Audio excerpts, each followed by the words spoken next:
ജേർണലിങ്ങിനെ പറ്റി അധികമൊന്നും ഐഡിയ ഇല്ല. ബട്ട് ഞാൻ സ്റ്റാർട്ട് ചെയ്തു. ഇതെൻ്റെ ആദ്യത്തെ ജേർണലിംഗ് ആണ്. ഇതിൽ കാണിച്ച സ്റ്റിക്കേഴ്സൊക്കെ ആദ്യം ഡൂഡിൽ ചെയ്തു. പിന്നെ അതിൽ കളർ ചെയ്തു. പിന്നെ അതിൽ ഡീറ്റെയിൽ ആയിട്ട് ഡിസൈനൊക്കെ ചെയ്തു. അത് കുറച്ചും കൂടി ഹൈലൈറ്റ് ആകാൻ വേണ്ടി അതിൽ ചെറിയ ഗ്ലിറ്റേഴ്സൊക്കെ ചെയ്തു. പിന്നെ സ്റ്റാർട്ട് ചെയ്യുമ്പോൾ എന്തെങ്കിലും ഒരു തീം വേണ്ടേ, അതുകൊണ്ട് ഞാൻ ജൂലൈ എന്ന തീം എടുത്തു. പിന്നെ കൺസെപ്റ്റ് എടുത്തത് ഗാർഡനിങ് ആണ്.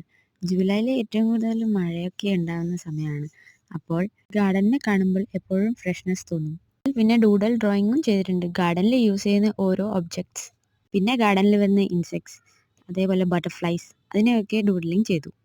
ഡ്രോയിങ് ചെയ്യാൻ ഇഷ്ടപ്പെടുന്നവർ ഡൂഡ്ലിങ് ചെയ്യുമ്പോൾ നല്ല രസമായിരിക്കും. ലൈക്ക് അവർക്ക് വരക്കാനൊക്കെ കുറേ കൺസെപ്റ്റ് വരും. അങ്ങനെ അത് ചെയ്തു പോകും. ഇനി ഗാർഡനിങ് സ്റ്റിക്കേഴ്സൊക്കെ ഒട്ടിച്ച് കൊടുക്കുക. ഓരോന്നും അലൈൻ ചെയ്ത് കൊടുക്കുക. മാക്സിമം ഇതേ ട്രൈ ചെയ്തിട്ടുള്ളൂ. എത്ര ബ്യൂട്ടിഫുൾ ആക്കാൻ പറ്റുമോ എൻ്റെ ജേർണലിങ്. ഒരു സൈഡത്തെ ആയി, ഇനി അടുത്ത സൈഡിലേക്ക് നമുക്ക് ചെയ്യാം. സ്റ്റാർട്ടിങ് തന്നെ ഞാൻ ചെയ്തത് ഒരു വിൻഡോ ആണ്. വിൻഡോ ഡൂഡ്ലിങ് എടുത്തത് കാരണം എന്ന് വെച്ചാൽ ഇവിടെ ഒരു മിനി ഗാർഡൻ എല്ലാവരുടെ വീട്ടിലും ഉണ്ടാവും. പുറത്തുനിന്നൊക്കെ വ്യൂവിന് കുറച്ചും കൂടി ഫ്രഷ്നെസ് കിട്ടും. വിൻഡോ സൈഡ് ഒരു ഗാർഡൻ പ്ലേസ് അത് എല്ലാവരും മോസ്റ്റ്ലി ചെയ്യാറുണ്ട്. അതൊക്കെ കാണാൻ നല്ല രസമല്ലേ.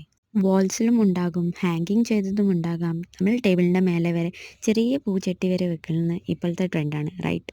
പിന്നെ കുറച്ചും കൂടി കളറാക്കാൻ വേണ്ടി ഞാൻ തോട്ട്സ് ഒക്കെ എഴുതി അതിനെ സെറ്റാക്കിയിട്ടുണ്ട്. പിന്നെ താഴെ കൊടുത്തത് ഒരു പോയമാണ്. അത് നിങ്ങൾ വായിച്ചു നോക്കുക, നല്ല രസമാണ്. പിന്നെയും കുറച്ച് കോട്ട്സ്, അത് നല്ല ഹൈലൈറ്റ് ആവാൻ വേണ്ടി എൻ്റെ ഒരു ജേർണലിംഗ് സ്റ്റൈൽ. ഈ സ്റ്റൈൽ ഇഷ്ടപ്പെട്ടിട്ടുണ്ടെങ്കിൽ പിന്നെ ഇതിൽ കുറച്ചും കൂടി ഇമ്പ്രൂവ്മെൻറ്റ് വേണം എന്ന് നിങ്ങൾക്ക് തോന്നുന്നുണ്ട്, 2 ജേർണൽ ആർട്ടിസ്റ്റിൻ്റെ പേര് കമൻറ്റ് ബോക്സിൽ ഇടണേ. അടുത്ത വീഡിയോയുമായി നിങ്ങളുടെ മുന്നിൽ പുതിയ ജേർണലിംഗ് സ്റ്റൈൽസും ട്രിക്സുമായി ഞാൻ വീണ്ടും വരും. Until then, bye.